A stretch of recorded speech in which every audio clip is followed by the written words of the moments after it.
Hey guys, today we will be exploring Fort Tryon Park. It is one of the 10 scenic landmarks in New York City, as well as also being listed on the National Register of Historic Places. This lush and peaceful park is located in the Hudson Heights of New York City. This is one of the most beautiful and romantic spots in Manhattan. Not only does it feature the renowned Met Cloisters Museum, but it also boasts dramatic outlooks over the Hudson River and sweeping views of the Palisades Cliffs in New Jersey.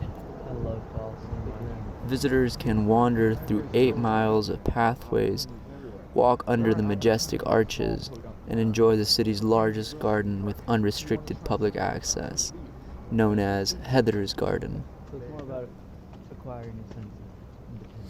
Exactly.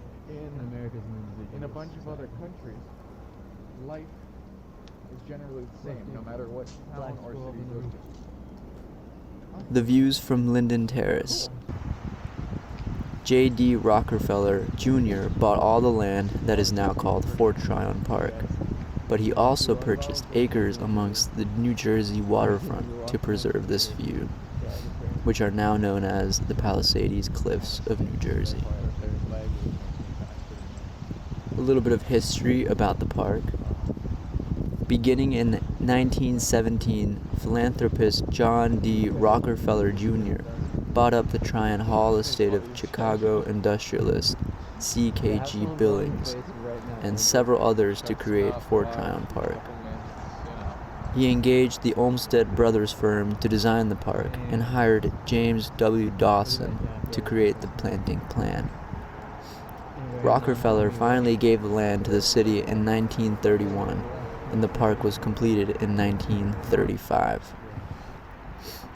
Another interesting note about the name of the park was that it was named after a vicious British general by the name of Sir William Tryon, who fought against George Washington and the Continental Army. He was considered to be a monster, best known for authorizing vicious raids against civilians in Connecticut in 1779. He was considered a monster, best known for authorizing vicious raids against civilians in Connecticut in 1779. The name serves as a haunting reminder of the violence that once marred this land.